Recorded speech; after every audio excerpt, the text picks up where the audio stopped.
The guys at lovepork.co.uk have challenged us to come up with the ultimate pulled pork bun. And like any kid who doesn't really know how to do their homework, we asked you how to make the ultimate pulled pork bun, and here are all of your tips and tricks. Let's get to it.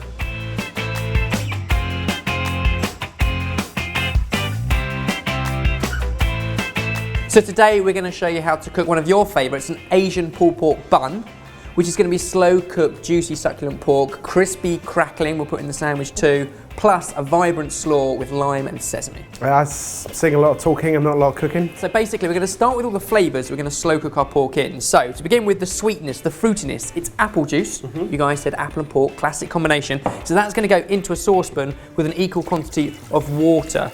It gives us plenty of liquid to slow cook this in. Next up, a little bit of salt. So we've got the sweet and the fruit. Salt in the form of soy sauce, and then heat in the form of a couple of bird's eye chilies. Okay, so we're just going to literally slice those into a few pieces. I don't think I've ever seen you use more than a third of a bird's eye chilli. That's the bulk of it. Next up, the fragrance. So root ginger, all you need to do is just slice it. I'm not even going to bother peeling it. 3 cloves of garlic. I'm going to do no more than crush them in order to get the peel off. And then we've got Chinese 5 spice, so already 5 fragrant, delicious flavours going in there as well.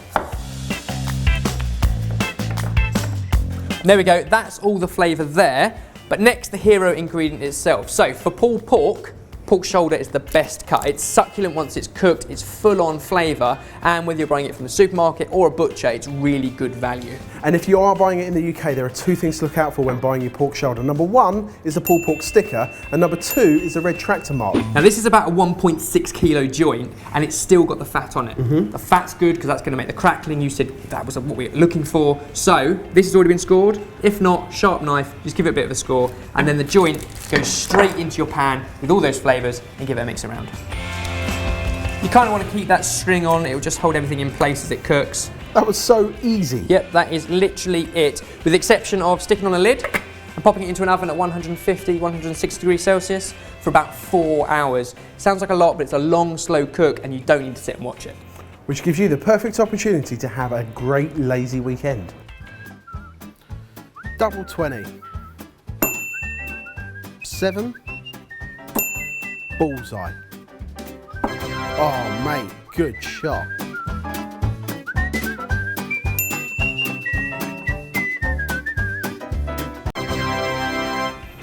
Once the pork is cooked and cooled down enough to handle, we can start to pull it.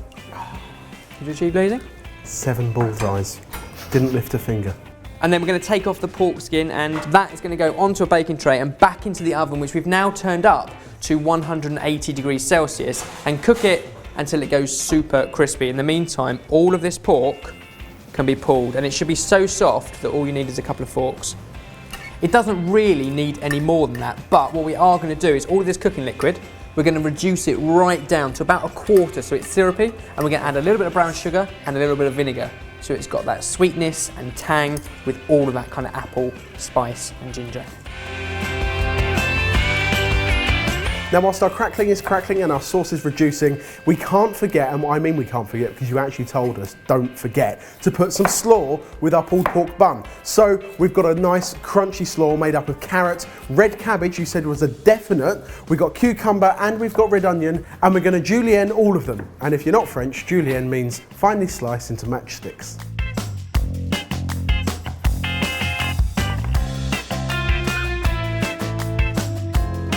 Now some coleslaws are bound with mayonnaise, but because the pork is already so awesome and succulent, we're going really fresh. Just the juice of a lime, a little bit of sesame oil, a pinch of salt, and some sesame seeds. Nice. That's it.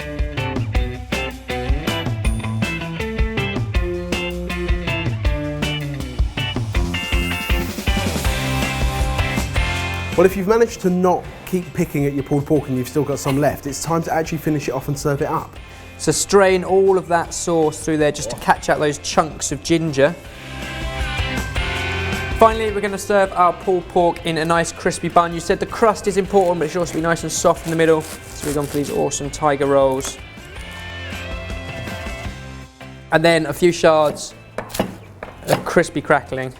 And there we go, with all of your help, an incredible Asian pulled pork bun with a fresh slaw. Sorted. Why are you cutting it? Don't cut it. That has everything going on. Texture, it's sweet, it's got a bit of spice. Whoa. Seriously succulent. That is how pulled pork should be done. If you want to give this a go, then all the ingredients and the full recipe are available at Sorted Food. And if you'd love loads more recipes for things to do with pulled pork or more inspiration for what to do with your leftovers, if you've got any, then head to lovepork.co.uk.